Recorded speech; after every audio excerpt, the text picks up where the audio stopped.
Today we shall start subject SST।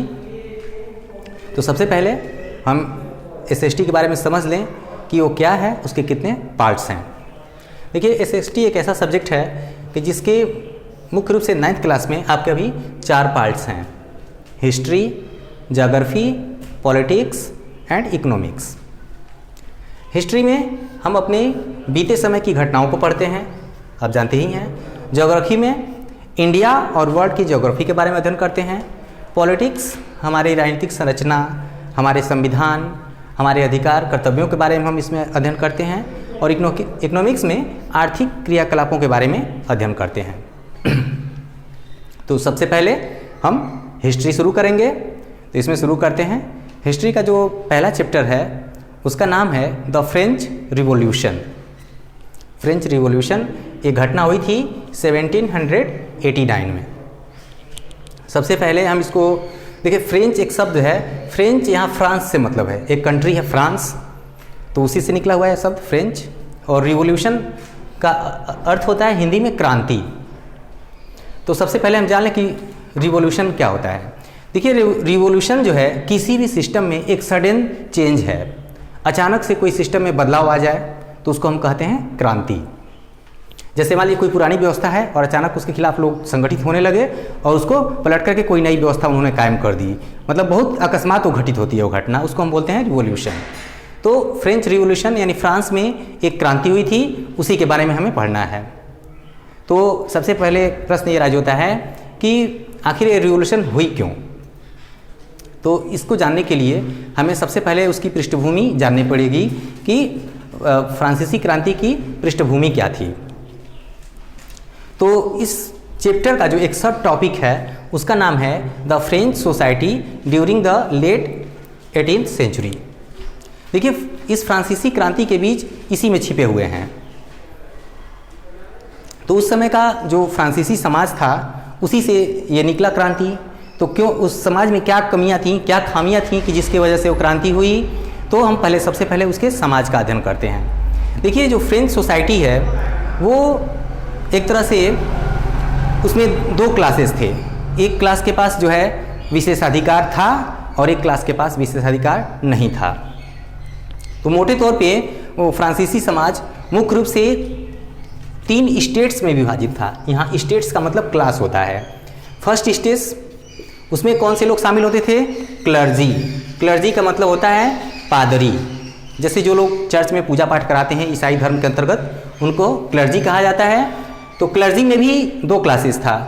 एक जो था जो रिच क्लर्जी थे, धनी थे, वो केवल बैठ के शान शौकत का जीवन जीते थे, टैक्स वसूलते थे और शान शौकत से रहते थे। जो दूसरे प्रकार के जो क्लर्जी थे वो पुअर थे। इनका काम ये था कि जो भी सारे धार्मिक क्रियाकलाप थे वो यही कराते थे। इनका जीवन जो है साधारण जनता के समान होता था और इनका जो जनजीवन था वो जो है राजाओं महाराजाओं जैसा हुआ करता था। तो पहला हो गया क्लर्जी। जो दूसरा था स्टेट, उसको हम बोलते हैं नोबलिटी। नोबल मतलब होता है सामंत, यानी एक राजा के अधीन जो अधिकारी, बड़े अधिकारी कर्मचारी होते हैं उनको नोबल या सामंत बोला जाता था। नोबल या सामंत बोलते थे उनको। तो ये थी नोबलिटी। जो तीसरा था वो था मिडिल क्लास। मिडिल क्लास में बहुत सारे लोग शामिल होते थे, जैसे बिग बिजनेसमैन थे, बड़े व्यापारी थे, मर्चेंट।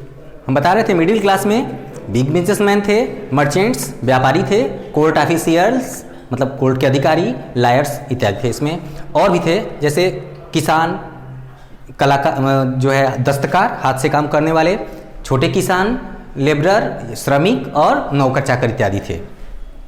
अब देखिए ये सबसे बड़ा वर्ग था, सबसे बड़ा क्लास। इनकी संख्या बहुत कम थी और इनकी संख्या बहुत ज़्यादा थी। इनको बहुत सारे अधिकार प्राप्त थे इन दोनों वर्गों को, और इनको कुछ भी अधिकार प्राप्त नहीं थे। बिग बिजनेसमैन और मर्चेंट्स ये धनी तो थे किंतु इनको कोई पॉलिटिकल पावर नहीं मिला हुआ था, तो इससे ये भी नाराज़ थे, इनसे नाराज़ थे ये। उसके बाद जो किसान जो थे, पीजेंट्स, आर्टिजन्स जो है, तो ये थे। तो उस तरह से फ्रेंच सोसाइटी में हमने बताया कि 2 तरह के वर्ग थे, जिनको अधिकार प्राप्त था, जिनको अधिकार नहीं प्राप्त था। तो तो अधिकार प्राप्त वर्ग में कौन थे? क्लर्जी और नोबुलिटी, यानी पादरी और सामंत, clergy and noble. Middle class में हमने बताया कि बिग बिजनेसमैन, मर्चेंट्स थे, तो इनके पास धन दौलत तो थी, किंतु इनके पास जो है कोई पॉलिटिकल पावर नहीं था। जो पीजेंट्स थे और आर्टिजन्स थे, उनके सामने क्या हो गया? Subsistence crisis. सबसिस्टेंस क्राइसिस का क्या अर्थ है इसको जानते हैं। उनको कोई भी जो है एम्प्लॉयमेंट का साधन नहीं मिल पा रहा था, तो उस समय सबसिस्टेंस क्राइसिस आ गया और इसके वजह से पीजेंट्स और आर्टिजन्स की स्थिति एकदम बदहाल हो गई। तो एक तरह से पूरी सोसाइटी में जो है मोनार्की के खिलाफ एक तरह का माहौल बन चुका था। तो ये तो सोसाइटी का काज था कि क्या सोसाइटी के पीछे क्या उसका रीजन था। अब देखते हैं कि जो रिवॉल्यूशन हुई कैसे। तो फ्रेंच सोसाइटी में ये सब चीज़ें विद्यमान थी। तो उस समय फ्रेंच सोसाइटी में एक ऐसे भी क्लास का उदय हो रहा था, ऐसा क्लास एराइज हो रहा था जिसको हम बोलते हैं इंटेलेक्चुअल क्लास। इंटेलेक्चुअल में लोग थे, जैसे मान लीजिए राइटर्स थे, पोएट्स थे, फिलोसफर्स थे। ये लोग क्या करते थे कि इन लोगों ने अपनी रचनाओं के माध्यम से जो है समाज की कमियों को लोगों के सामने उजागर कर दिया और लोगों को समझाया कि उनकी बुरी दशा का कारण क्या है। तो इस तरह से लोगों के मन में राजतंत्र के खिलाफ एक माहौल बनने लगा और इन सभी लोगों ने सम्मिलित होकर के जो है सरकार का तख्ता पलटने के लिए इन लोगों ने जो है योजना बना ली। तो उस समय जो है पार्लियामेंट नाम की कोई चीज़ नहीं थी। उस समय एक संस्था थी जिसका नाम था स्टेटस जनरल।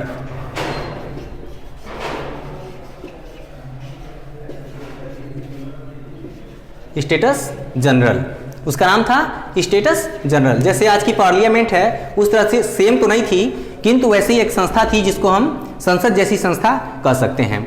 उसमें भी क्या था कि इन दोनों को ज़्यादा पावर दिया गया था और मिडिल क्लास को बहुत ही कम पावर दिया गया था। तो इसके आधार पर ये सोचा गया कि किंग जो थे, मोनार्क जो थे, उन्होंने कहा कि एक बैठक बुलाई जाएगी और उस बैठक में जो है वोटिंग होगी और जिस क्लास का जो है बहुमत आएगा उसको जो है उसकी बात मानी जाएगी। तो स्टेटस जनरल की बैठक बुलाई गई। तो इनकी संख्या बहुत अधिक थी, किंतु इनको मताधिकार बहुत सीमित संख्या में दिया गया था और इनको जो मताधिकार दिया गया था, इनको वोटिंग का जो पावर दिया गया था, तो मान लीजिए अगर इनको एक वोट का अधिकार हो तो इनके एक मेंबर को 2 वोट का अधिकार था, यानी ठीक डबल था वो। तो ऐसी स्थिति में इनकी स्थिति वहाँ कमज़ोर हो जाती थी।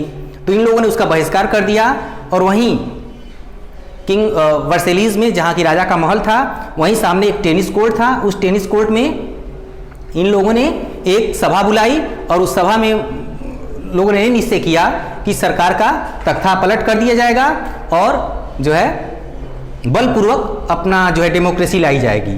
तो बाद में संगठित होकर के लोगों ने जो है 1789 में जो है पूरी जनता निकल पड़ी हथियारबंद होकर के और जा कर के राजा को बंदी बना लिया। और जो है एक बैस्तिल की एक जेल थी, बैस्तिल नामक एक जगह था, वहाँ एक जेल थी। उस जेल में बहुत सारे जो है लोग बंदी थे। उस जेल को तोड़ दिया गया और तोड़ करके बंदी भी निकाल लिए गए और सभी लोग साथ आकर के रिवॉल्यूशन कर दिया। और उसके पश्चात फ्रांस में एक डेमोक्रेटिक शासन प्रणाली स्थापित की गई। आज के लिए बस इतना ही। नेक्स्ट टॉपिक में फ्रेंच क्रांति के दौरान क्या क्या हुआ उसके बारे में हम डिस्कस करेंगे।